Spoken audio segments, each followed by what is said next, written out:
All right, for everybody that's on Zoom and also in the building, we're going to start here in just a minute. So if you're in the building, have a seat. Got some people joining on Zoom still. There's a couple of people still trickling in here at the building. To give everybody an opportunity to get here.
All right, good evening, everybody. We're going to get started.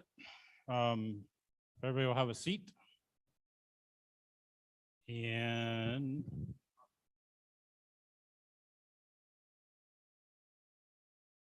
I can get you guys for flag.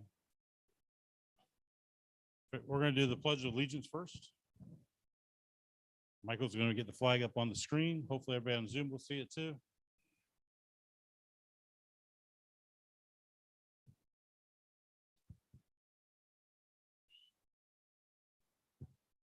There we go. All right. Pledge allegiance to the flag of the United States of America and to the republic.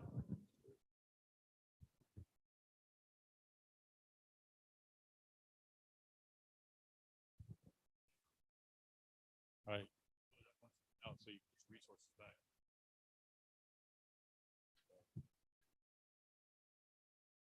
All right. We got some new members in here tonight. We had our test session a little while ago. We had 7 people take exams. 6 people became new amateur radio operators, first-time amateur radio operators. There was an upgrade, and that person was also a new or already a member of the club. So all 7 got something tonight. So congratulations to everybody. Fortunately, most people weren't able to stay for the meeting that took the test that became new hams. So there was a couple guys here. We'll come around to you in a minute. Let me just go around real quick to the board, introduce everybody. Of course, I'm John Knott, president, Orlando Amateur Radio Club. Been met for 7 or 8 years now, something like that. Michael Cawley is behind the camera right now on the computer. He's a vice president and also the general chairman for Hamcation. Bob Nacero, I saw him a minute ago. He just ran out to his car real quick. Bob Nacero, secretary. Anna's treasurer. She's kind of behind the camera right now. We're also on the side. Director Dean, Director James Dool, Director Ed Thralls, Director Frank Gerkes is on Zoom. Director Bob Cumming is somewhere between Aruba and Tampa in the middle of the ocean right now, unless he joined us on Zoom. He said he might try to join by Zoom, but I don't think he was going to get good enough connection on the boat. He's on a cruise, first time in 2 years. And then Director Frank Tagliani. No, not Frank T. Frank T's not on there right now. Might end up having to work late. So I just want to introduce everybody for anybody that's new. New members, if you want to stand and introduce yourself real quick, just say your name, you tested tonight, what you got, technician? My name is Renee Aviles, and yes, got technician.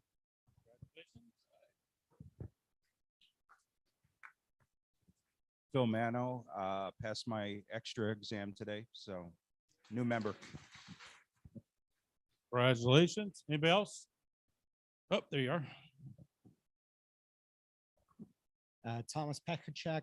I've got my technician, and hopefully next month doing my general. Congratulations. All right, anybody else? All right, so we're going to go first into candidate statements. As everybody knows, this is the election month for OERC. When we did the nominations last month, none of the officers got challenged.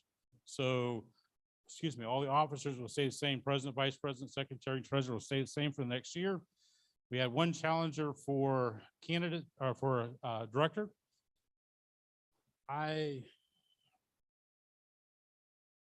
Not sure he's online or what. John Keller, are you here? Oh, there you are. Come on up.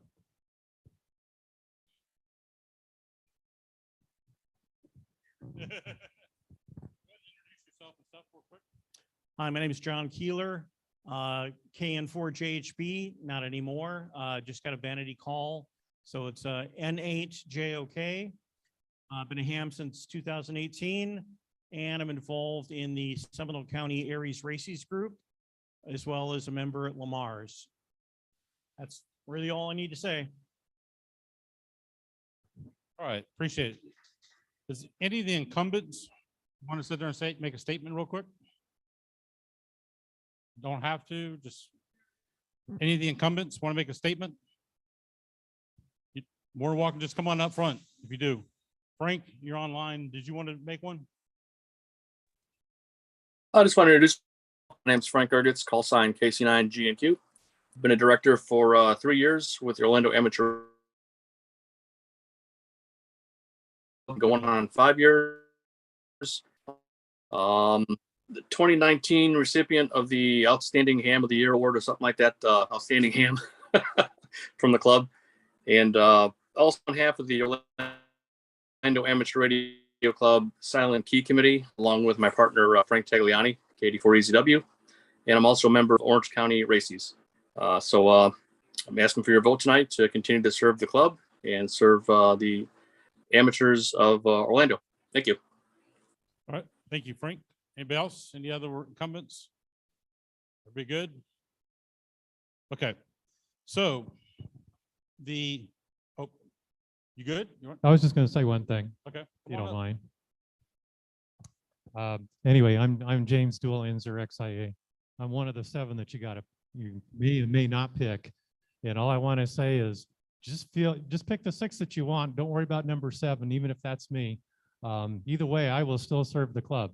I'm here to stay. So if you don't want me, that's fine. I'll still be here. And this is not a plug to elect me or anything. There's some power cords back there. If you guys need them for any amateur projects, feel free to grab them. If they disappear, I'll get some more during the break. I got some in the back of the car. That's got nothing to do with me running for office, okay? I'll still go get some cables. All right, I think most of the club members probably know the directors and everybody that's been on the board now for several years. So if you have questions, you have a little bit of time yet. When I set this up a week and a half ago, I set it up to end at 8:30 tonight.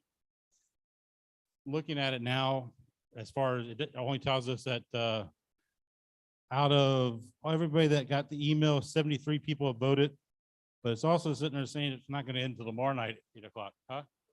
Oh, sorry, 74 people voted. So technically you have until tonight at 8:30 to vote.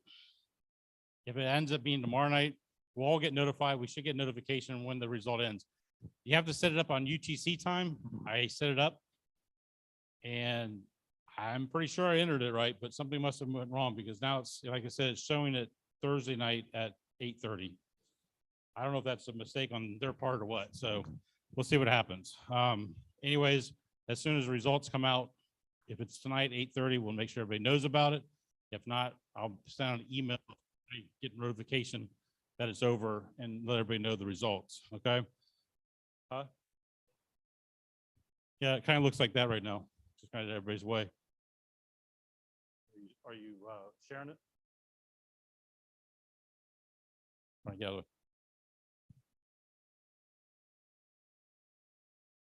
He's gonna share it. No.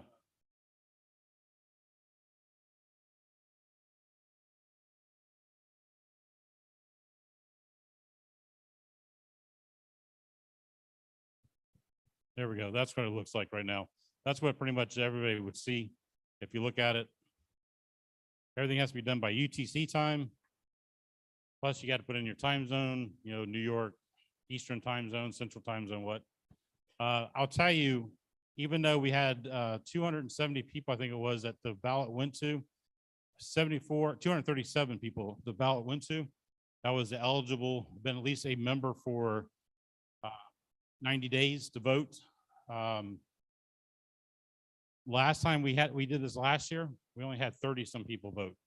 So 74, I'm ecstatic about. I'll be even happier if everybody voted, every member. I mean, because every member got it that was eligible to vote on email. If they didn't, we found out a way you could get that resent to you. I emailed that out last night. That something was discovered. Wasn't there when I set it up, but apparently they made an update where you can now go in and request the ballot to be resent to you if you hadn't voted yet. I sent that out on email last night, but I'm still ecstatic with 74 people voting at this point. Before we did electronic voting, when we have our annual meeting in April, we'd have 80, 90 people there. Everything had to be cast at the meeting. This gives an opportunity that you could do this from home, make it a little bit easier for people. But 74, I'll take it. You know, second year, I think it is, of doing this. I'll take it. All right, let me go down the list here. Officially, again, I mentioned we're supposed to end at 8:30 tonight. We'll go by what that says. FCC fees. I'm sure you guys have heard about this for a long time now, that FCC was going to start charging $35 to get your license, to renew your license.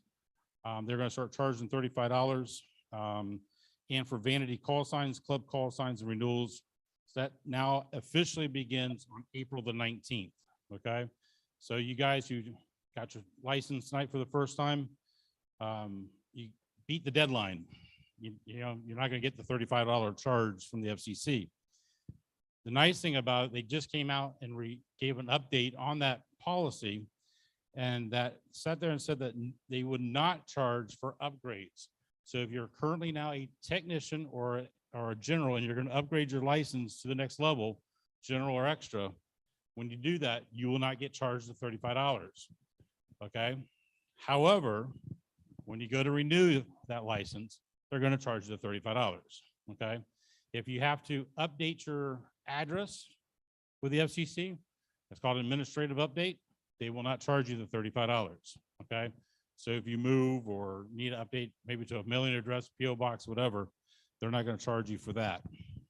But to change or to renew your license, first time getting licensed, getting a vanity call sign, or when clubs get their call sign, that will be $35. Again, that begins on April the 19th. ARRL website. How many of you guys are ARRL members? And if you are, please make sure that Rick knows that too.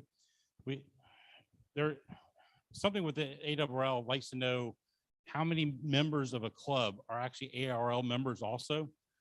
So we try to track that for them and stuff. So make sure you let us know that you are an ARRL member. But recently, the ARRL made a much needed update to the back end of their website on the membership side of it, okay? It was down longer than they anticipated. It was down longer than they anticipated because of problems they ran into. It is back up. I understand they're still having some issues, so they're trying to iron out like anything. But the database or the membership database that they used many years ago that they put in is so outdated that it was hardly much they could do to update it anymore. They had to go to a new system. Of course, if anybody's been in IT or knows anything about computers, anytime you try to go from one level to the next level, in the sandbox, if you will, it might work perfect. But when you go to do it live, there's always going to be an issue, okay? So my understanding is that if you haven't logged into your account on ARRL, you might have to get a new password, which you just go in there and put in your call sign. Time you forgot your password, it goes through the process and you get a new password. I tried it. I didn't have a problem using my old password. I got back into it. So try your old password first. If it doesn't work, get yourself a new password. All right, coming up at the end of this month, how many of you guys know about the Florida Qsl Party? Florida Qsl Party, the Florida Contest Group, we've been putting on the Florida Qsl Party April 30th through May 1st. One of the most popular state Qsl parties in the country. Was reintroduced in 1998. This is the 25th year. They have the 67 county sweep. And of course, if you want more information on the Florida Qsl Party, you can go to FloridaQSLParty.org. And so if you're participating in that, we wish you luck in the contest. Hopefully conditions will be great. A couple things real quick. Friedrichshafen. If you don't know what Friedrichshafen is one of the other large ham fests in the world, held in Friedrichshafen, Germany. That one in Moncherie, Italy, is a go. They are going to have them this year. Moncherie, Italy will be returning this year on May 14th and 15th. And Friedrichshafen, Germany will be back on June 24th and 25th. Some people like going to these out of the country type shows. Thanks to the Hamcation, I'm not taking anything away from Michael and his presentation, but thanks to the Hamcation International Relations Committee, Hamcation will have a booth at both of those shows this year.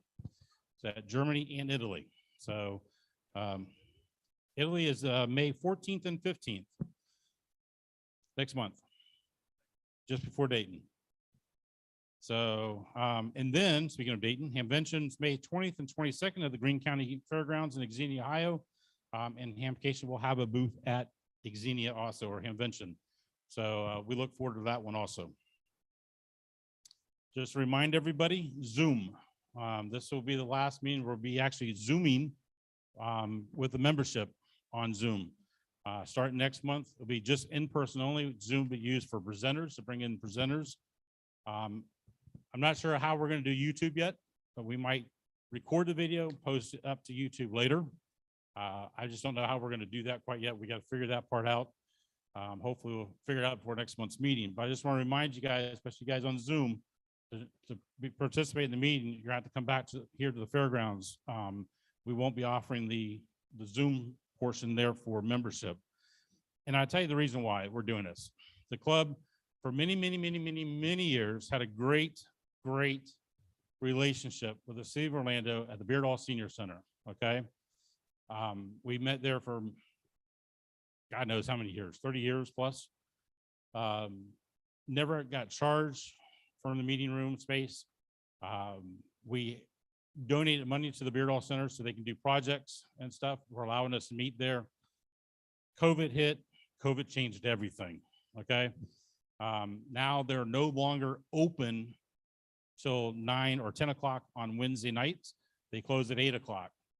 Kind of hard when our meeting starts at 7:30 to have a meeting and be done in 30 minutes and stuff. So we had to find a new place. That's why we ended up coming to the fairgrounds, because the fairgrounds was able to provide us with this room, which will hold a lot more people than we had at Beardall. Beardall, we kind of maxed out. 90 people was pretty tight inside a Beardall room. Okay. Here we can at least double that easily. We have more space we can move back further. We can put more chairs out, all that type of stuff. Only problem is it does cost the club to meet here each month. And because of that, we kind of want everybody to start coming back to the meetings in person, to have you guys back here, kind of make it justifies the cost. And believe me, we pay $350 a month for this room here, okay? For the space for the test session and the meeting, still cheaper than what we could find other places, okay? There's not a lot of places you can meet with large groups. Most places, $100 an hour. And we're having it for at least 5 to 6 hours. So that would be $600 that would cost the club, okay? So $350 is not a bad deal, but we still like to have everybody back here. Just being upfront and honest with you guys why we're doing that, okay? We really don't have a time restriction. I mean, if for some reason we went past 10 o'clock, it wouldn't matter. The guy who lives on property is gonna come lock the door. He says, I'll just ride by. If you're done, I'll lock it up. If you're not, big deal, that stuff. They're not that worried about it. We got a great relationship with the Central Florida Fairgrounds, and we appreciate that very much. All right, just a quick update, and then I'll give the microphone to Michael to talk about Hamcation and the picnic coming up. Last weekend, we did the Tour de Cure, American Diabetes Association Tour de Cure. It was a huge success. Ham radio operators provided communications and some logistical support. This is a great event to work. If you are new in amateur radio, even if you've been around in amateur radio for a while and you want to do something that's kind of like public service and help out, these bike events that we get involved in is a great way to have a fun for a day or fun for a weekend. We typically try to run 50 to 60 amateurs for these events. And the reason why is because the logistics involved and the amount of area that we have to cover, it usually takes that. Plus, I like to beef up the roster quite a bit for the reason of you never know when somebody's not able to make it last minute. At least I still have coverage if somebody wasn't able to. We were able to get by this time with about 40 members, 40 volunteers. Put us in a little tight spot at one point during the day when suddenly we had a logistics blow up. We had a couple riders go down and mechanical issues on bicycles where we had flat tires and stuff all happened at the same time. Instead of spreading out during the day, it all happened at the same time.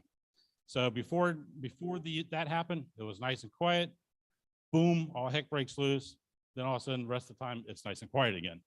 So we could use a little more help. If you are interested, save the date. Coming up on October the 9th is the Ride for Ronald. Representative from Ride for Ronald, which is Ronald McDonald House Charities. They were at the Tour de Cure, and we've already talked. They want us to come back. They need our help with the event again. So if you can save the date, October the 9th, and we'll coming soon, we'll give you the information on how to sign up for that.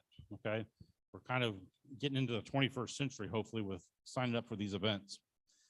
All right, Michael, what to do about the picnic and anything else on Hamcation?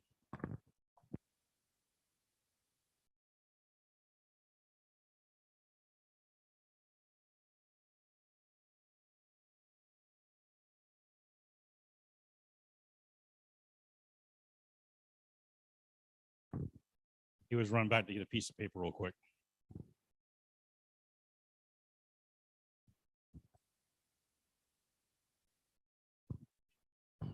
Yeah, was that the information you tried to get into the this month's newsletter, but had a, did it get in the newsletter? Okay. I knew you said something that was conflicted or Friedrichshafen did, but Italian one did? Okay, Friedrichshafen did make it in. We'll get it hopefully for next month then. So there was the file that he tried to incorporate into the newsletter was corrupt. It kind of like screwed everything up. Yeah, I'll do that. All right, just real quick, the picnic is coming up April 23rd, San Lando Park. All the information, I've emailed it out. I'll send out another reminder email this weekend. The deadline to RSVP is April 16th. I do have some of these in the back of the room. If you want some information on it, there's a map on the back of exactly where pavilion number 3 is. Which we'll be at. It's 1 p.m. At San Lando Park. And also we'll have lots of food there. But one thing we're going to do this year, if you want to bring in something, a covered dish or something like that, please do. The more food, the merrier. It'll get ate. You know us hams, we eat well. So if you want to bring in something, please do. But we'll have hamburgers, hot dogs, all kind of other fixings, maybe some other type of meat we're checking into. So we got plenty of stuff there, drinks, sodas, water, chips, baked beans, potato salad,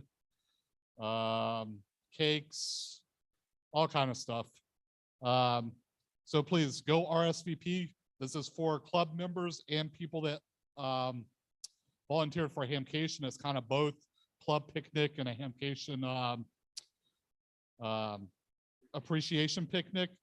We'll have lots of good prizes. I sent out an email today to all of our vendors requesting prizes for the picnic for the volunteers, explaining to them what it was. And I can tell you MFJ is sending prizes. Tower Electronics is sending prizes. Tornado Alert sending prizes. Also, who's Seminole Wire? ABR. Cable Experts sending me some stuff also, cables. And I just sent it out today. A lot of people probably hadn't viewed it, so we'll have lots of prizes. Donated, most of them probably be donated by our vendors, which is good. So any questions, you can email me. Just like I said, it's back there. I'll be over here. Also, I'm still looking for some new chairman and assistant chairs. Just off the top of my head, I will need a assistant security chairman. I need a transportation chairperson. I need a PR chairperson and tailgate chair or assistant chair for tailgate. So if anybody is interested, please come over and see me tonight. I can give you more information on each one of them, what's it entailed, stuff like that.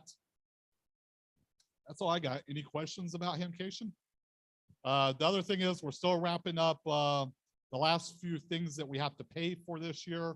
I'm hoping by next month we'll start getting out donation checks to the different clubs.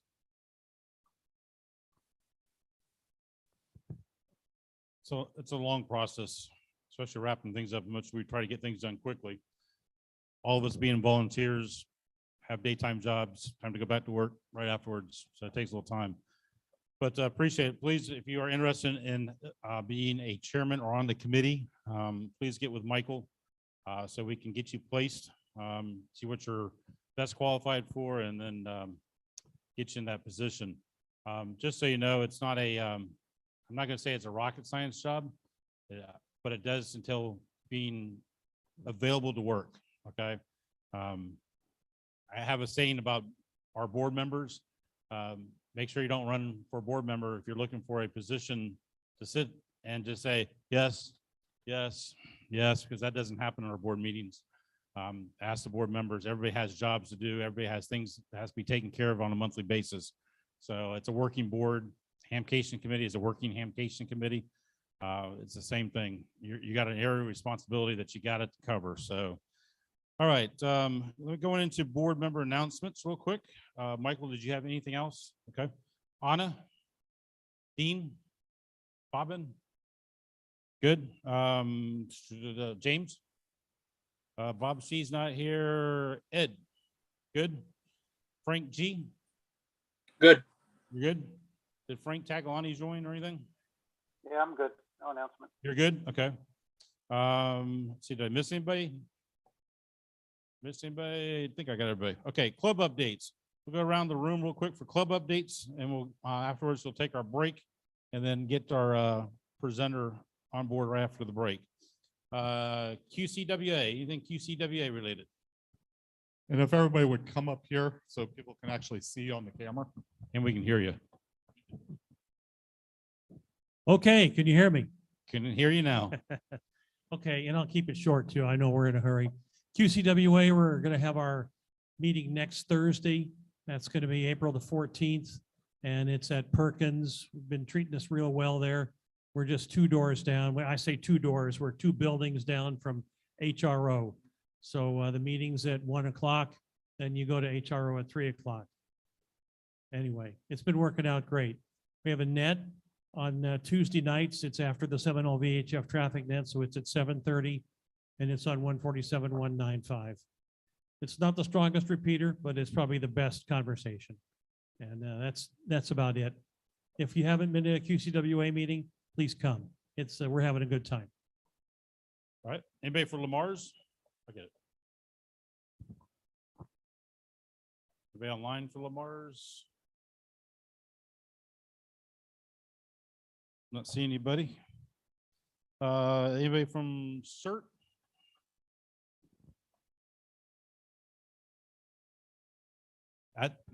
Gotta do the retina test. Orlando CERT, we're supposed to go back to in-person meeting May 17th at the Orlando EOC. I'm trying to get confirmation because sometimes that changes. And we meet every Wednesday, 7 o'clock on the net, 14676 repeater. Thanks to OARC for allowing us to do that. And even if you're not a member or living in the city of Orlando, go ahead, key up, listen to us, chime in, say hi. We'd like to hear from you. All right, thank you. Clark County CERT. Anybody Clark County CERT? Nope, okay. CFRA, Bobbin.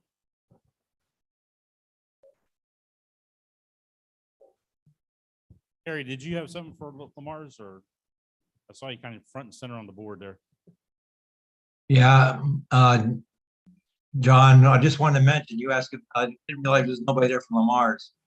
Lamar's is having a meeting, the monthly meeting tomorrow night at the senior center in but the usual place. Winter Springs? Yes, Okay, the Winter Springs Senior Center, is that Edgemond?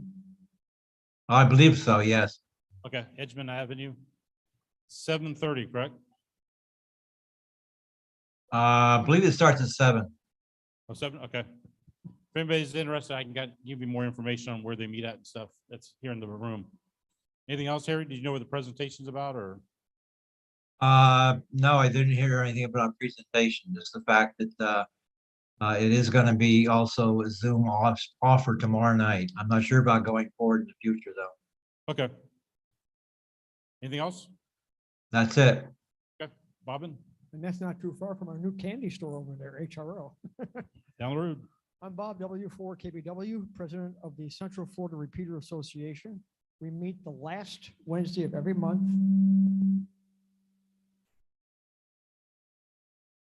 We meet the last Wednesday of every month at Perkins at the corner of University and Forsyth in Winter Park.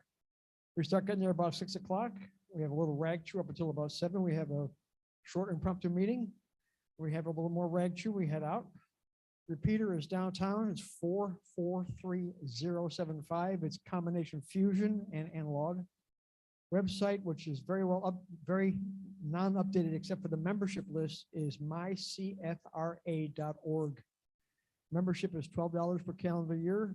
If it's husband and wife, they're both hands, it's $18 for both.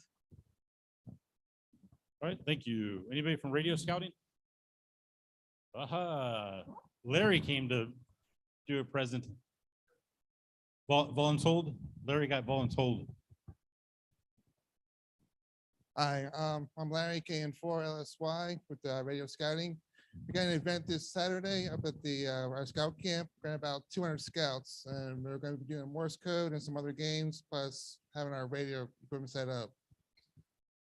We really do need help because it's basically just like 2 of us up there every time we do this, and we don't get a whole lot of help, and we need help. Next thing, next month, May 13th through the 15th, being on the 14th is our big day. We're having a 100-year camporee.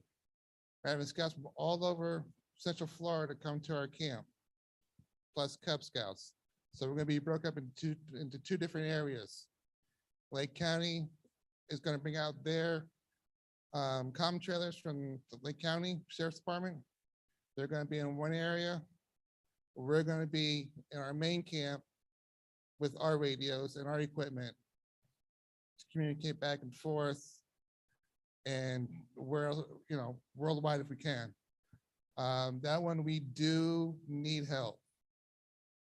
So we're gonna have over 20,000 scouts there roughly, because our council goes from Daytona Beach down to Melbourne over to Lake County.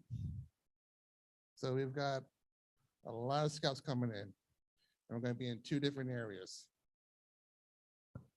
All right, thank you. And let me see, who's next? Rod, did you have anything for Shriners? Hi, John. This is Rod, W4VVK. No, we have nothing new. Our tailgate's still the first Saturday of November. I think we've moved it up to 8 o'clock. It was a little later start. The weather always looks better than it does at 6. So, but that's all we have. Nothing new. So 73 to all of you. Thank you very much, John. All right, Rod, appreciate it.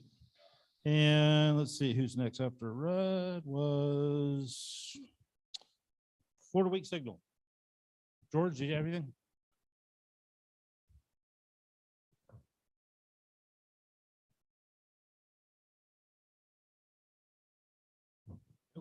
Microphone should be on.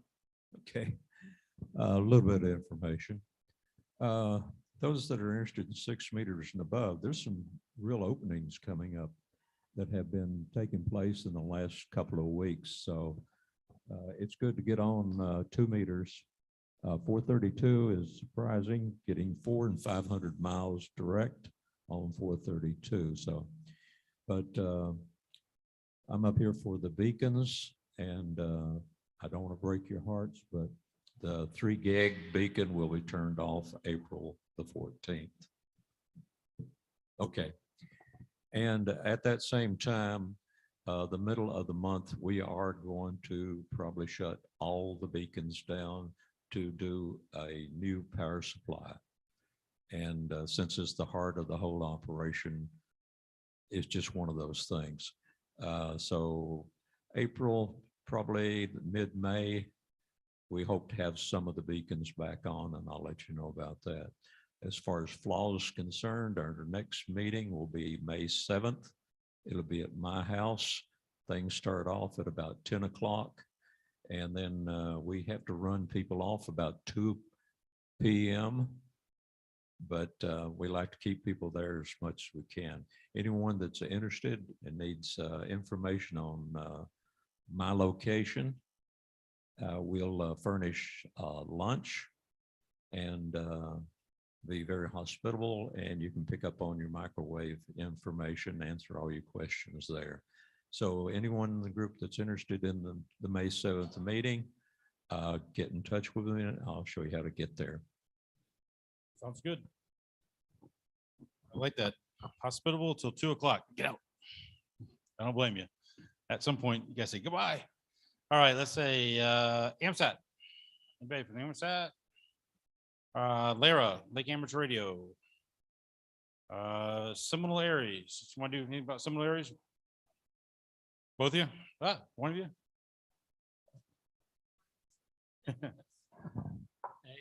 Mike Madigan, KJ4UDO. Seminole County Aries is meeting again in person. It's the third Thursday of the month up at the Seminole County EOC. And then there's a practice net every Monday at 8 o'clock, 147.090. All right. Sounds good. All right. Last but not least, I don't think there's anybody from Osceola Aries and then Orange County Aries. I'll tell you, our next meeting's coming up this coming Monday night, 7 o'clock, Orange County Emergency Operations Center. The topic is on Vera HF. New protocol for HF, sending WinLink messages, or one of the things you can use for it. But we'll go over that on Monday night. If you're interested, arrive sometime after 6:30, but before 7 o'clock. It is a secured facility. You have to be lit in. We'll have somebody on the gate as long as it's not storming outside and get you in the door so we can get started by 7 o'clock. And that's no longer Zoom. That's in person only meeting also.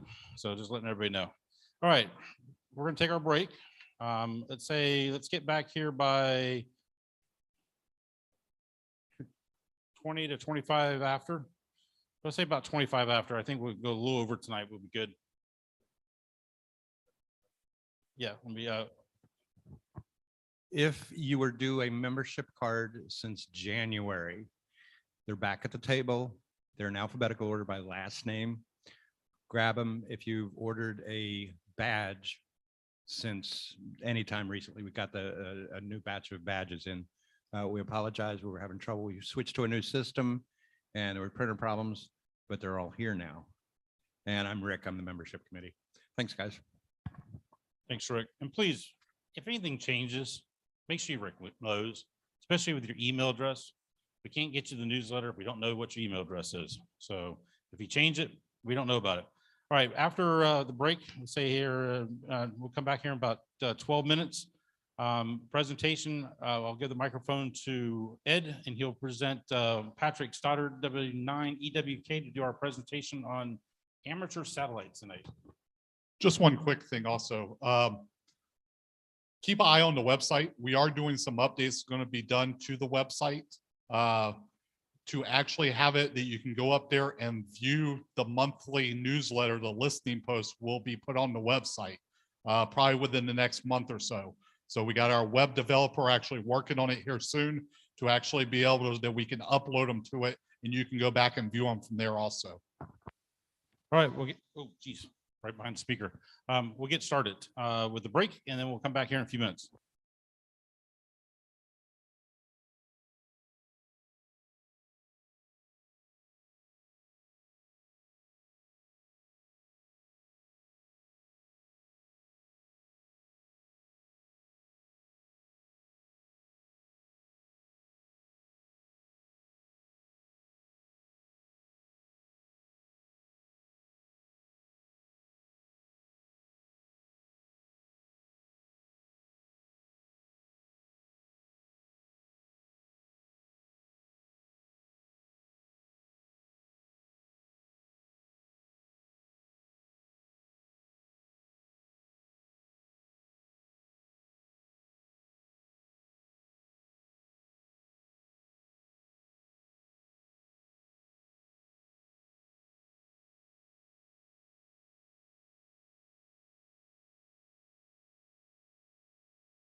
Okay, everybody, I'm going to give everybody a 2-minute warning. We're going to get started again in about 2 minutes, 2 minutes.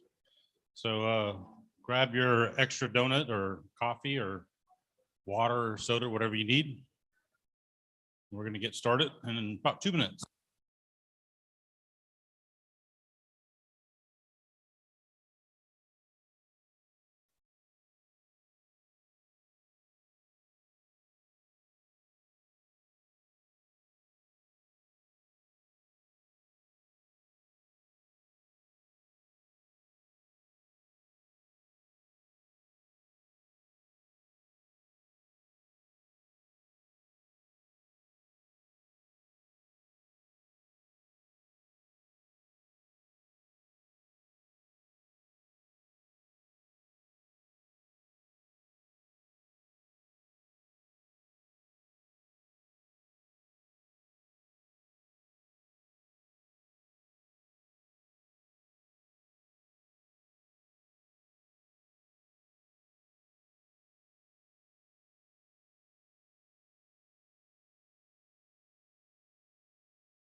John? John, Yes. real quick, this is Harry. I was just looking at the AR website and I renewed my membership at Amcation this year, but it looks like they don't have it updated. So just FYI, I suggest people, if they are ARO members, go out and check their profile. All right, somebody said might show as a future membership. I do know that ARRL just posted something, I think either yesterday or today, about they were still working out some kinks with it. So they should hopefully have it up, everything finalized here soon. Okay, yeah, I was gonna give them more time.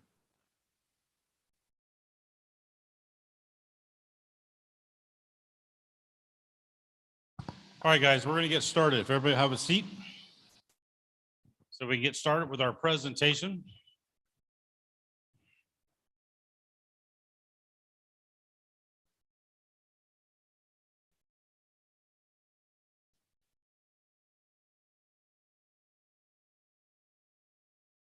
Ooh, 75 people.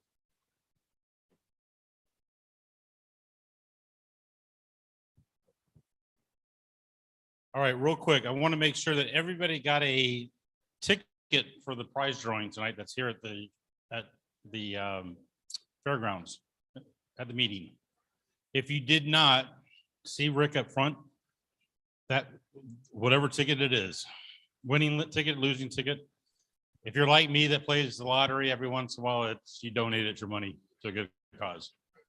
I just want to point out what we have tonight here. We got a multimeter. We have a Streamlight flashlight, a bag of assorted connectors, different types of connectors. These are, it's probably around $60 or $70 worth of connectors right there. And then, I'm sorry, what was your first name again? George. George has a food truck, pastrami food truck. He donated 4. There's one envelope has 2, second envelope has 2 gift certificates for a full meal from his pastrami truck. Each envelope is about $35 in value. Okay, so win it. Is the information on where it's at? It's all on there. I would highly suggest if you win this, go there. If you don't, give it to me, I'll go there. As Michael said there and said a few minutes ago, us hams eat well, okay? Very well. All right, Ed, you ready? I think so. Good evening, all, and glad you could be here. Our guest speaker tonight is Patrick Stoddard, WD9 EWK and VA7 EWK. He was originally licensed in 1977 and is an amateur extra licensee in the United States and a Canadian licensee with all 3 qualifications: basic, advanced, and Morse.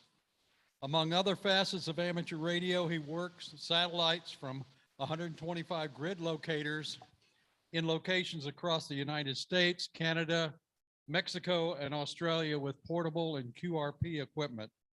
He's a life member of ARRL and AMSAT. He's achieved worked all states and VUCC via satellite. He's also worked all states, worked all continents, and DXCC on the HF bands. And Patrick is an IT professional for over 2 decades, focusing on systems, networks, and telecommunication systems. He is our presenter this evening, and the topic is getting started with amateur satellites. Thank you, Patrick, for agreeing to do this, and the floor is yours. Thanks, Ed. I do want to mention in terms of preparation for this meeting, Ed had actually reached out to me in mid-September to schedule the presentation tonight. Not many clubs will go out that far in advance, but this was on the calendar. This was actually on the calendar for me many months before I planned on attending the Hamcation in February. The first time I attended a Hamcation, giving a presentation during the ARRL Expo portion. So the Hamcation's a great event. I'm glad I went. The weather was just about perfect. Sort of like Arizona in the wintertime, Orlando in the wintertime works very well. And before I get started, I've got my screen up. I turned on screen sharing. Do you see a slide from my presentation, Ed? Yes, we can. Okay, just wanting to verify, as I'm not watching the presentation on the YouTube stream. Don't want to take a chance with bandwidth issues. But anyhow, like Ed said, I've worked HF. I enjoy HF, but I started living in places with either deed restrictions or homeowner associations that weren't the friendliest, or I lived in an apartment in Phoenix about 15 years ago where I could have put up antennas, but the neighborhood was not the best for advertising the fact that I had radio equipment. So I didn't set up a station at home. And even today, I still don't have a station, whether it's for HF or satellites. But over time, satellite operating has worked well for me because, it doesn't take a lot. I didn't have to set up a permanent station. And it certainly wasn't like what we had in the past, where the stations were larger. Multiple radios were normally needed. You might have gotten away with an HF radio for some of the Soviet Radio Sputnik or RS satellites, but for the most part, VHF and UHF equipment 20, 30 years ago or more, it was an expensive proposition. And as the satellite ready radios started to come on the market, those too were very expensive. Most of the operating in the past was limited to single sideband or CW, maybe some slow scan TV and ready thrown in there. But we had satellites in low orbits and high orbits. But there wasn't, say 30 years ago, there was no real equivalent for satellites like you have on HF, where you can go buy an old HF transceiver at a swap meet, put up a dipole, and at least get started. I had looked at it in the late 80s when I was still in college, and I figured I would have needed to spend about $2,000 to $3,000. And at that age, $2,000 to $3,000 had other purposes attached to it. Like anything else in ham radio, satellite operators work toward awards like Worked All States and DXCC, VUCC as well. So it's just, just like anything else in ham radio, make contacts, exchange confirmations, and go for wallpaper. But these days, we have many more options available. Currently on the market, ICOM has the IC 9700, which is a tri-band, all-mode, satellite-ready transceiver. Kenwood's TS2000 was discontinued a couple years ago, and it's been a long time since Yaesu had the FT847 on the market for their last satellite-ready transceiver. But there are still lots of options. You can use all-mode radios, especially on the receive, although some are adapting flex radios to this. Software-defined radios can do well on satellites. And for the FM satellites, the gateway for many in this corner of amateur radio, dual band handheld radios, dual band mobile radios, mono band handhelds or mobile radios put together. Lots of options there. But unfortunately, we in North America don't have a high orbit satellite at our disposal. Over Europe, Africa, and the Middle East, they have what's called QO100, which is a transponder on a communication satellite launched by Qatar. Hams from the eastern tip of Brazil and South America across Europe, Africa, all the way to Southeast Asia can use that transponder. But unfortunately, we here in the US are just out of range to be able to use that. Like in the past, Wallpaper, Worked All States, VUCC. If you live in the eastern US, you can actually get to a satellite DXCC with our current satellites in lower orbit. Out here in the West, in Arizona specifically, I looked at this a couple years ago and I could get to about 75 DXCC entities by satellite from here. East of the Mississippi, it becomes closer to 100, and certainly the closer to the East Coast you are, that is a possibility. An example of a small station. In fact, I will bring the radio forward. Dual band handheld radio, and in this case, using a long, flexible dual band whip on it. This is an MFJ, but it's a rough equivalent to Diamond's RH77 or SRH77. Something better than the standard duckies that come with these radios. I've used this combination to work the AO91 satellite. And by the way, AO91 is not a huge satellite. This is a full-size model of that satellite. It's a 4-inch cube with solar panels on all the faces. The only thing I don't have on this model are the two antennas mounted on the satellite, a 6-inch wire on one side and the opposite side has a 19-inch wire. Very simple configuration for antennas. And along with the radio, in this case, I use an audio splitter and a patch cable. I plugged in an audio recorder, so that way I don't have to write anything down or try to rely on my memory to remember the stations I made contacts with on a pass. I can just play the audio recording back. It doesn't have to even be patched into the radio. I could just hold the recorder with my radio or put the recorder in a shirt pocket. And as long as I'm saying the other call signs, here's my log for the activity on that pass. Another example of a minimal station. This is an actual station put together by a ham in southern Mexico. He's using the famous or infamous Baofeng UV5R, except his has got a red case on it. And he built the equivalent of the Aero dual band 2 meters and 70 centimeters Yagi. He built that. The radio in Mexico, he told me it was about a $50 radio. He may have had to spend about $10 to $20 in parts, and he put together a very simple station to work satellites in FM. Not the ideal setup, but making use of what he had and what he could get his hands on, and it worked.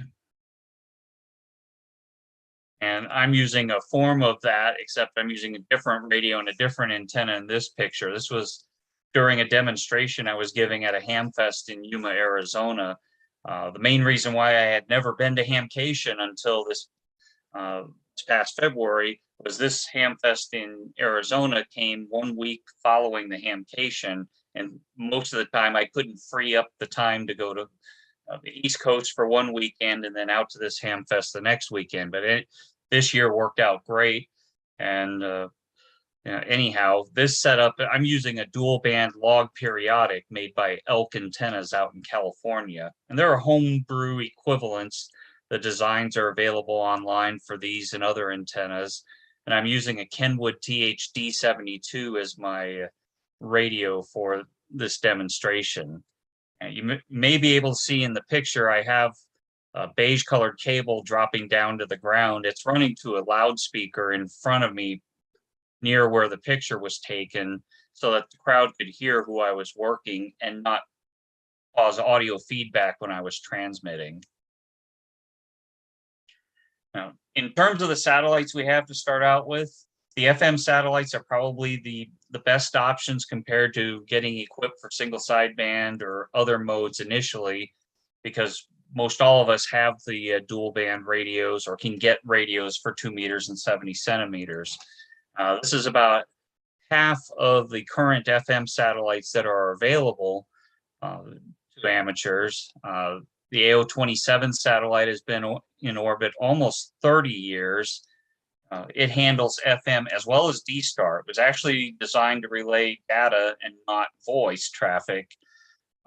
Before its launch, it was reconfigured so it could relay FM signals. But the way D-Star is transmitted using a format called GMSK, this satellite supports it. And when it's in range, you can actually make D-Star contacts through this satellite. AO-91, the model I have here, has been in orbit approaching 5 years. It has some battery issues, but it's probably the most popular of the current satellites. It works pretty well in daylight, and at times its footprint can easily cover coast to coast in the continental US, and at times will cover, if you're on the East Coast, well into South America. I made a contact on AO-91 with a station in Brazil when I was out in Orlando in February. AO-92 is the rough twin, roughly it's a twin to AO-91. Its battery problems are a little more extreme, and it's not always on, but sometimes will come on in daylight. And I mentioned IO-86 on this slide. This was a satellite built by a group in Indonesia. Its orbit pretty much follows the equator because Indonesia is an archipelago that's along the equator. So it doesn't have an orbit going over the North and South Pole. So for those of you in Central Florida and further south, you'll have opportunities where you can work this satellite, where if you're further north of Orlando or maybe South Texas, you probably never hear this satellite unless you travel south. A few others that we have, the Crossband Voice Repeater on the International Space Station. It's currently operational. The ISS radio flips between an FM repeater and a packet digipeater. Maybe that will change in the near future because the Russian side of the ISS will have a radio that can also operate as a crossband repeater or packet digipeater. There's the possibility that we'll have both modes available from the two radios in the not too distant future. But for now, the one radio in the European Columbus module will alternate between voice and packet, and currently it's in voice mode. Lilac Sat-2, it's a small satellite built by a Chinese university. It has no real schedule to it. It sometimes comes on and stations will hear it along the East Coast, and it may stay on for a few hours. So those of us out west have an opportunity to work it. PO-101 was built in the Philippines. Originally, we would only be able to use that one once or twice a week, but now it's pretty much available every day and night. The Filipino group that built the satellite, they use a Twitter handle to send out schedule updates. SO50 is it's just over 20 years old. I almost misspoke. It was launched in 2001. It is still operational today. It's a little bigger than this model. It's actually a 9-inch cube, 9 inches on all edges versus 4 on AO-91 and 92. But it is still operational. The hams on the ground have to turn it on using a particular PL tone, 74.4 hertz, and then transmit through the satellite with the 67 hertz tone. You can put them in memory channels so you don't have to fumble with the VFO. It stays on for 10 minutes at a time, and then it can be reactivated for 10 more minutes as needed. And the last satellite on the list is a French satellite, UV-SQ-SAT. It's a crossband FM repeater. Its schedule is very infrequent. It was last on about a month ago, but sometimes it's turned on for one day on a weekend every few weeks. But we have more FM satellites available now than we've probably had in a long time, if ever. At times, we've had only 1 or 2 of those satellites available. To use them, you have to know when are they passing by. It's a lot easier to do that these days. There are websites that will calculate that for you, where you either enter your location, or sometimes at the n2yo.com website will attempt to estimate your location by your internet connection. If you're at home, it's probably pretty accurate. If you're on a mobile phone or a tablet using a mobile network, you might not, it might not figure out your exact location. For example, for me, when I use that site on the mobile network here in the Phoenix area, it thinks I'm in Los Angeles because of the way the mobile network connection's handled. But there are also apps on mobile phones and tablets. I have a couple of examples I'll hold up to the camera. This is on an Android phone. This is AMSAT Droid Free. Like the name implies, it's free. There's no cost to it. Another app that's popular on Android and iPhones is called Iss Detector Pro. There is a free Iss Detector app, but that only tracks the International Space Station. The Pro option, I believe, is about $3 extra on either iOS or Android. That will allow you to track other satellites like amateur radio satellites, weather satellites, and others. There's software on computers. Popular Windows program is SAP-PC 32, Mac Doppler on the Mac OS 10 systems.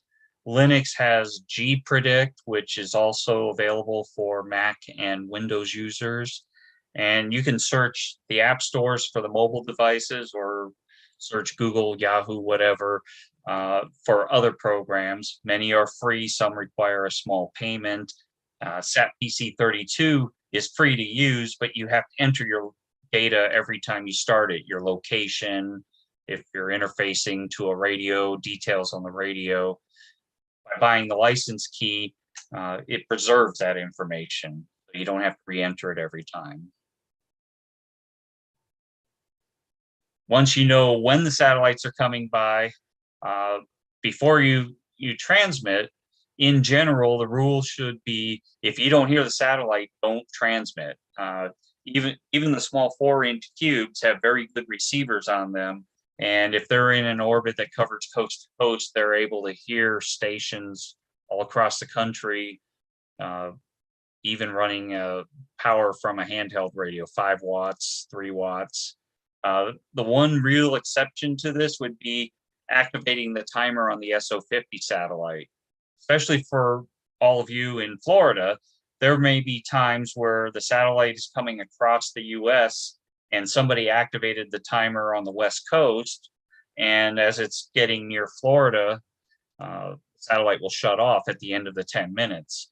So all you have to do in that case is transmit to the satellite with that 74.4 hertz tone, turn the satellite back on, and you're back in business. Most of our satellites, the downlink signals are weak, maybe a 1/4 watt to a 1/2 watt in the case of AO91. The crossband repeater on the ISS transmits at 5 watts. Now that may open the squelch in some situations, the type of orbit and where you're located, but the other satellites, you'll almost always need to open the squelch all the way to hear the downlink.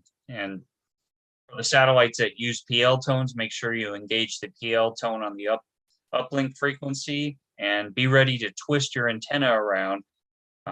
Unlike a terrestrial repeater where the antennas are mounted vertically, the antennas on the satellite, the satellite's moving around in its orbit. So, there will be times where the best way to orient your antenna is horizontal versus vertical to hear the downlink. There is a Doppler effect dealing with the frequencies on satellites because the satellite's in motion. The frequencies will appear to change as satellites are moving in their orbits. It's a small amount at 2 meters, 3 kilohertz plus or minus. For FM satellites, the receivers either on the satellite or in your radio can compensate for Doppler at 2 meters without making adjustments. But when you go to 70 centimeters, you're having to do the adjustment either by hand or with software on a computer, because across a pass, the satellite frequency, the downlink may change by as much as 18 kilohertz. The general rule for tuning to compensate for Doppler, on the uplink, you'll be tuning upward, go to higher frequencies, and on the downlinks, you'll be tuning downward, moving to lower frequencies from start to finish on a pass. When it comes to making the contacts, not much different than working, say, an HF contest or a de-expedition. You can listen to the satellite, no need to call CQ.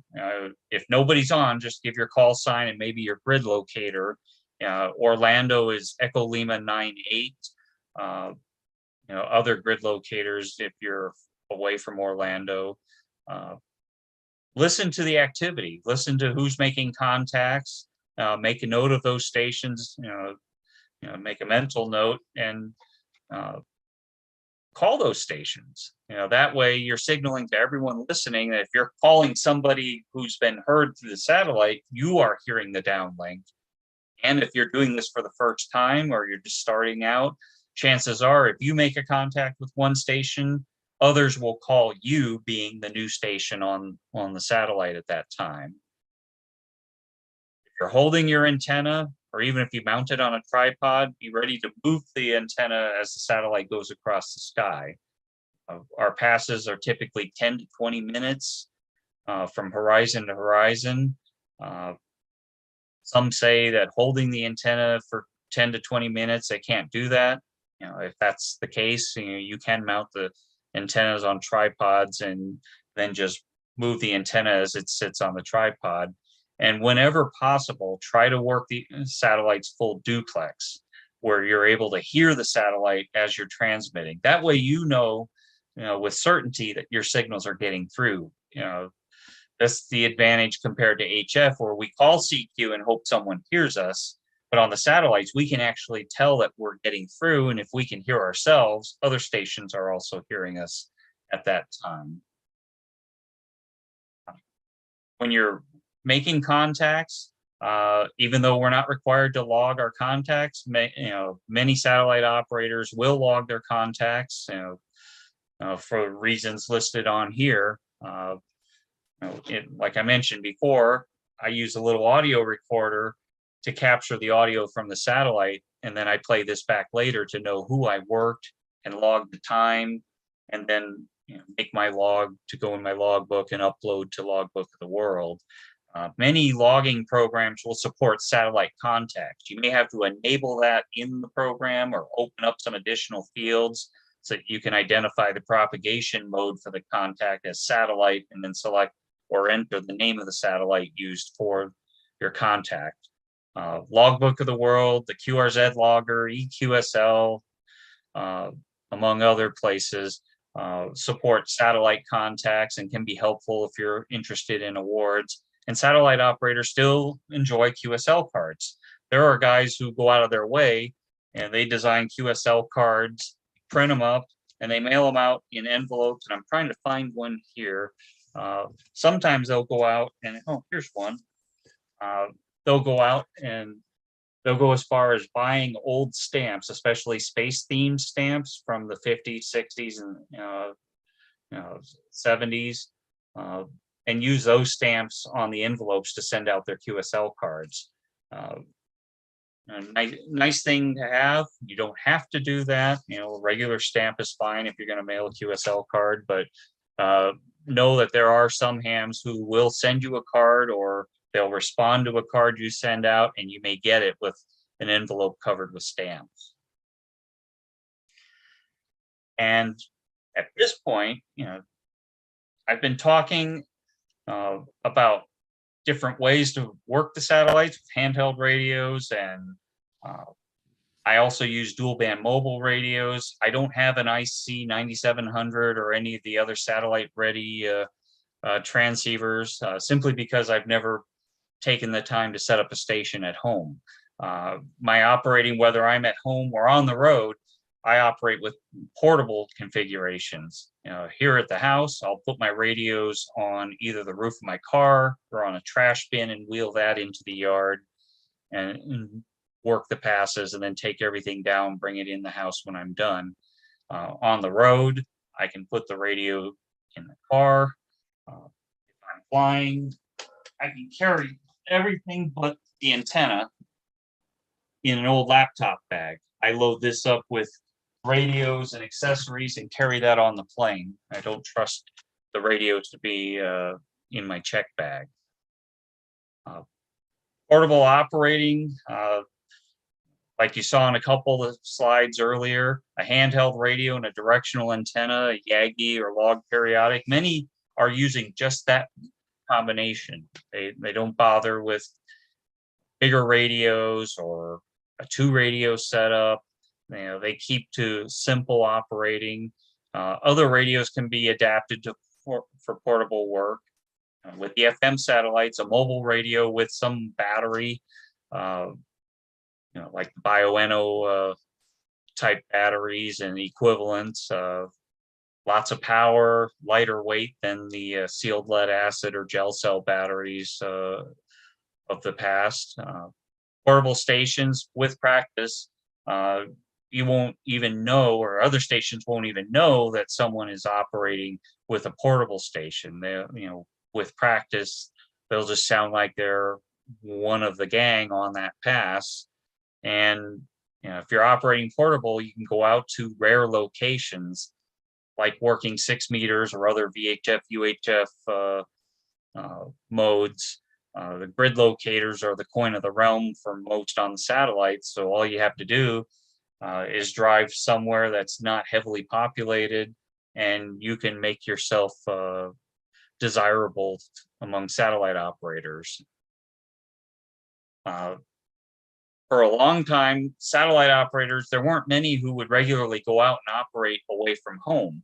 National Parks on the Air, the ARRL event in 2016, seemed to spark interest among satellite operators to get out and operate from different places. Just like National Parks on the Air got people working HF from all sorts of national parks and monuments around the US. Since then, since National Parks on the Air was only in 2016, we have summits on the air, POTA, Parks on the Air, and other on the air activities where satellite operating can be used. Portable gear, like I showed with my laptop bag, I can carry that on a plane, and I have taken that to Canada and Australia, and I've driven across the border to Mexico in years past. If you're going to travel outside the US and operate, be mindful of licensing requirements. Going to Canada is easy for a US ham. Mexico is currently off limits because they're not issuing licenses or permits to American hams. If you go to Europe, generally those with an advanced or an extra US license can operate in most European countries without having to apply for a permit, but also be mindful of any customs requirements. For popular destinations, this isn't an issue, but some smaller countries, countries that are more, that seem more like third world countries, you may have to have paperwork to document your radios that you're bringing along. Law enforcement, the authorities, and just anybody may be curious, especially with satellite operating, where you're out somewhere holding up an antenna to the sky. You might get the questions about trying to talk to the aliens or simply what you're doing. That seems to be a common theme if law enforcement comes up on me while I'm operating. But common sense, situational awareness. There are some places that's just not good to operate. Obviously, if you're going onto private property without permission, that could cause you problems.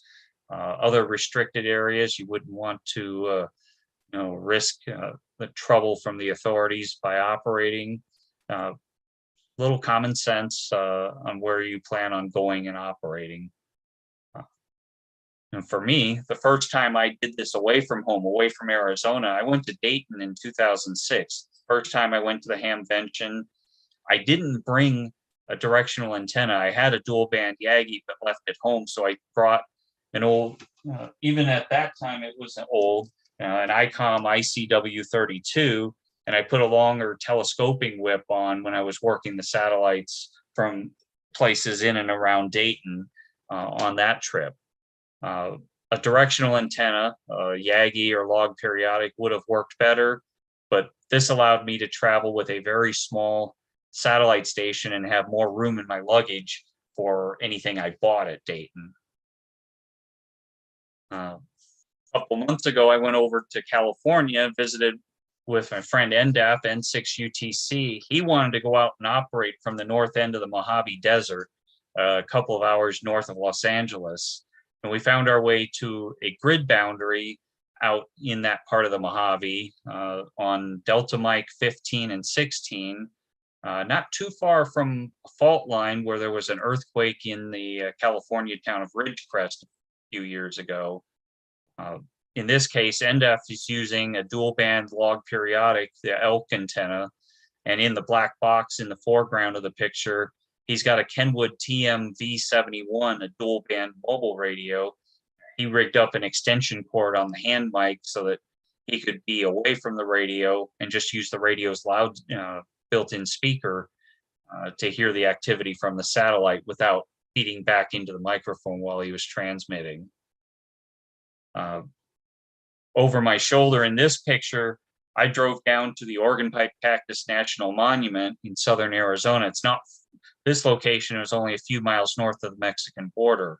This is in, the rarely heard grid square Delta Mike 31. It's rare on 6 meters. It's rare on just about anything for VHF, UHF.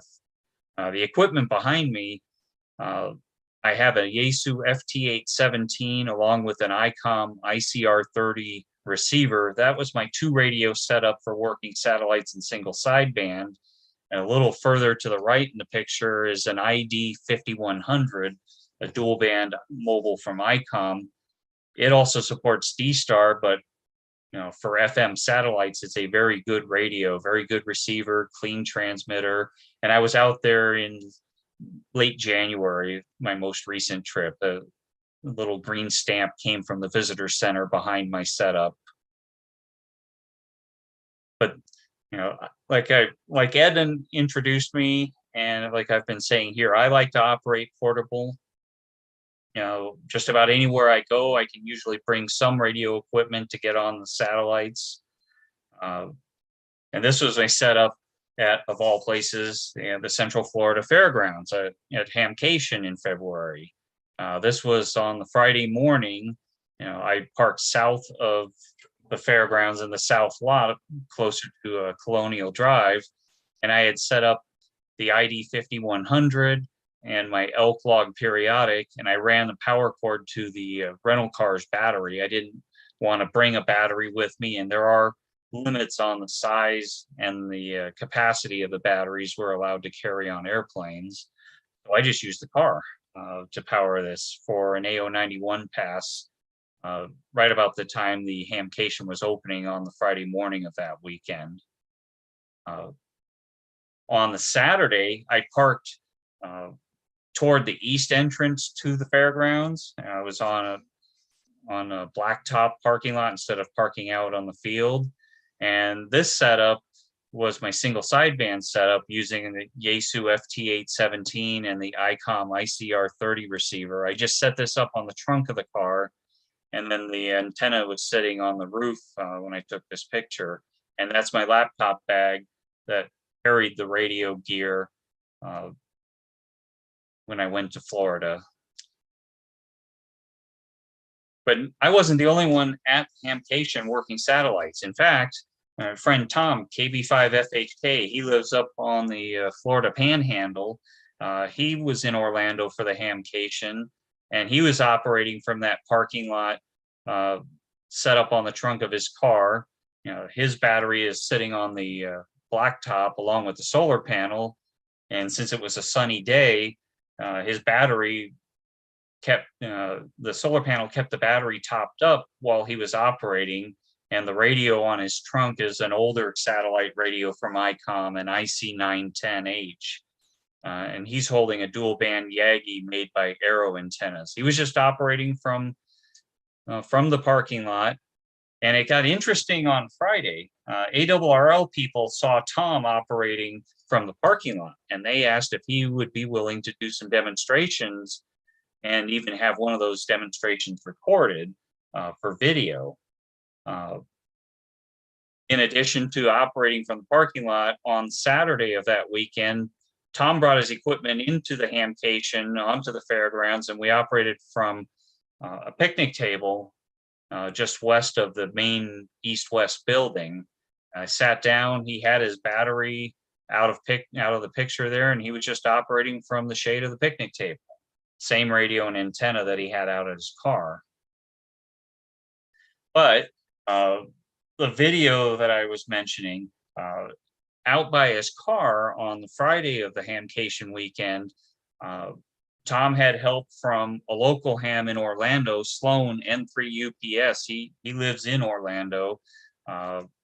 They were out at Tom's car, and ARRL sent someone out to do a video of Tom working satellite. Interesting short story for this was Tom wanted to make sure he could make at least one contact during the demonstration since it was going to be recorded for video.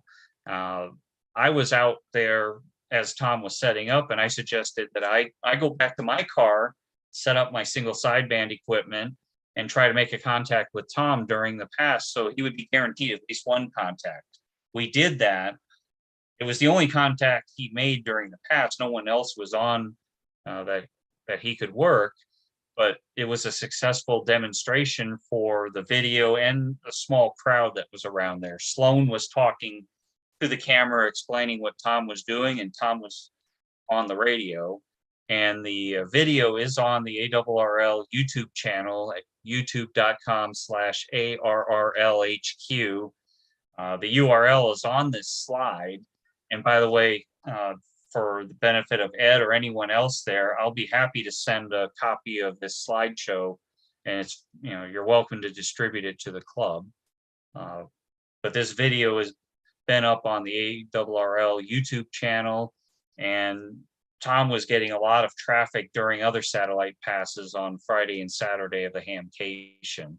And we're using the same sort of equipment we use if we go just about anywhere to operate. We just happen to be doing this in the fairgrounds parking lot, and in one case in the fairgrounds on the shade of a picnic table. And with that, I don't have anything else to show you on slides, but I do appreciate the invitation and being able to speak with you all here. And Ed or whoever, I'd be happy to take questions. I'll stop the screen sharing.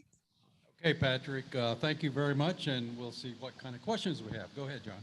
There's one on YouTube. Diana is asking, are there any restrictions with airlines when carrying radio equipment in your carry-on?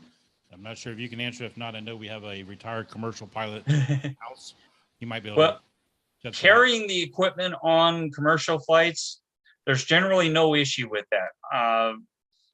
In general, you cannot operate the radio equipment on a commercial flight.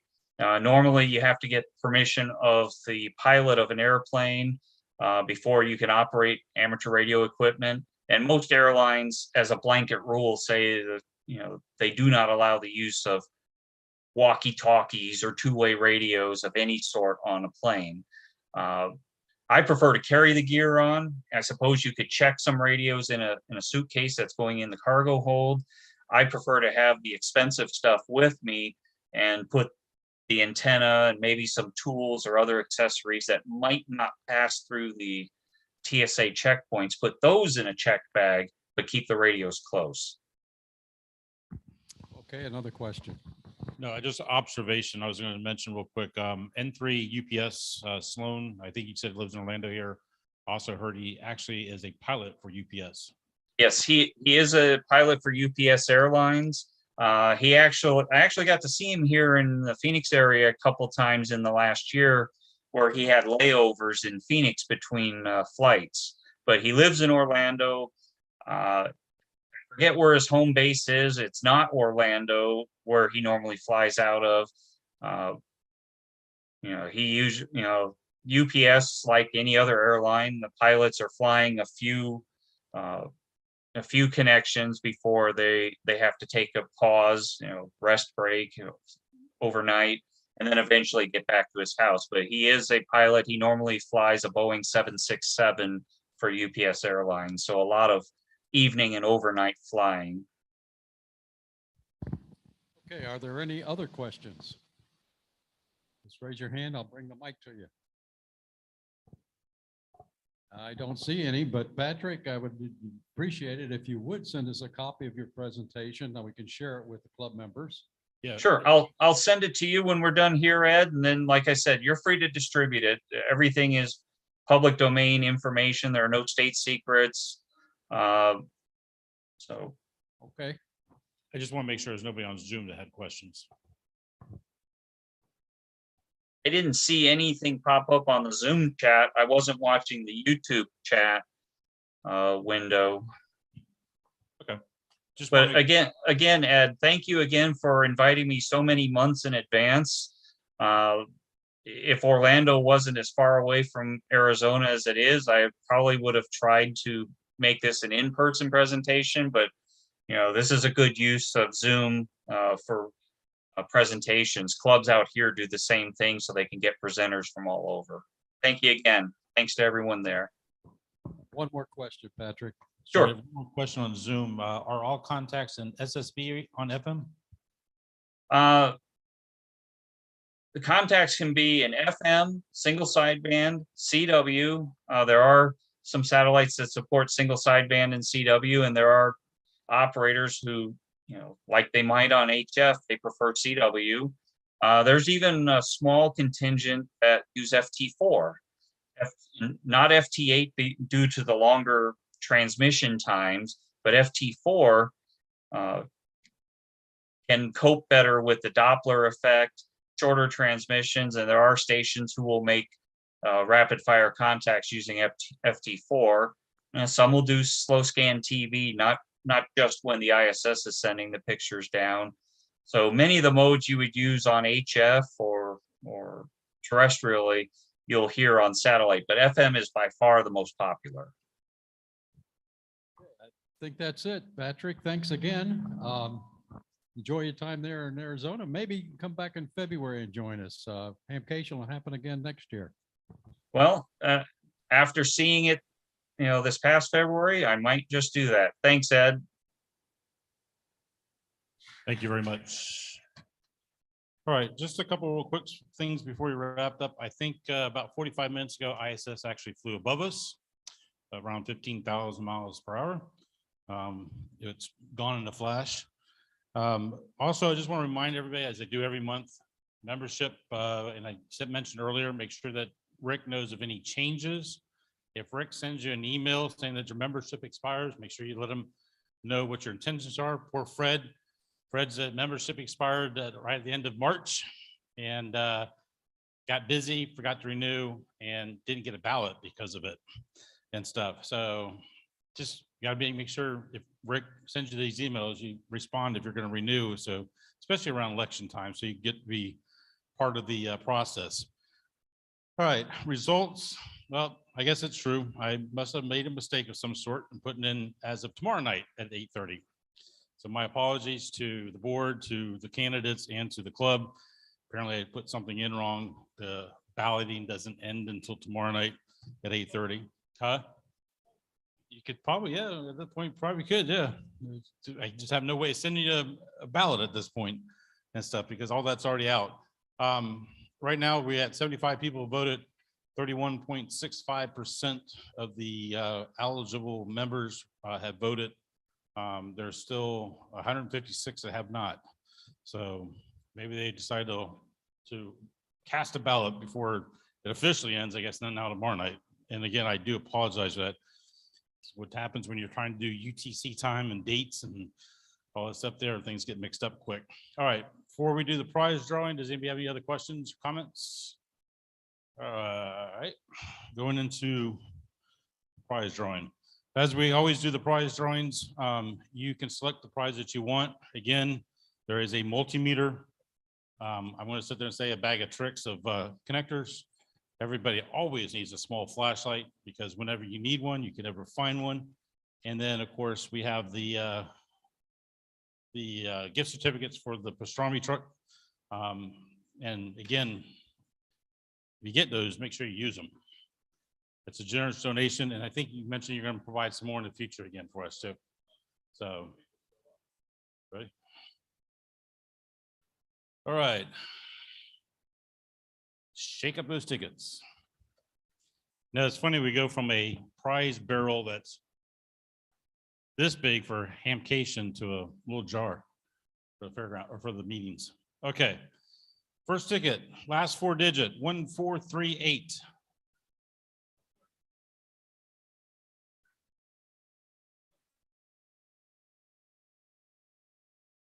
Oh, Anna won, and Dean's gonna redeem it for her.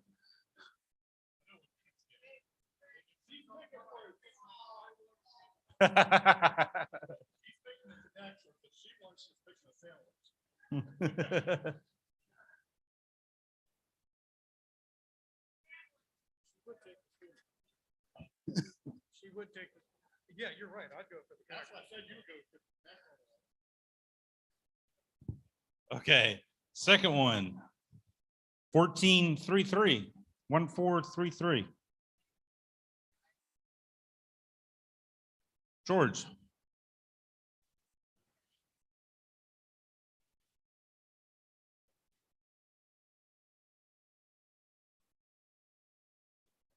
Nope, can't pass. I wouldn't pass him up either. Okay, 1421. Well, there's Gil right there. We have a membership card for you in the back. Your choice. There you go. We're trying to look from the back of everybody's head and couldn't recognize everybody, I guess. You kept saying higher, we're going lower. 1416.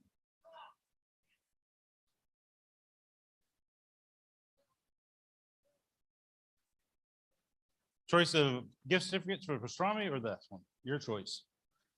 Okay, last but not least, the last person has a choice of a bag of tricks. 1410, 1410. Ed. All right, guys.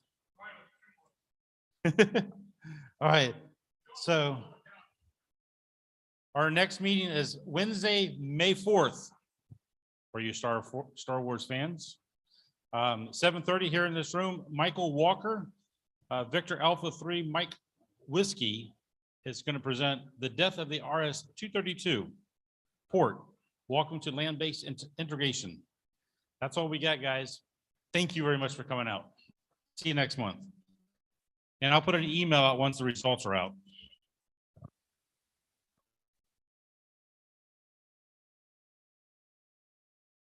Thank you. Have a good night. Thank you. Come back to Orlando sometime. Oh, I probably will next year. Now that I've been there once to Hamcation. Everybody seems to get the bug out.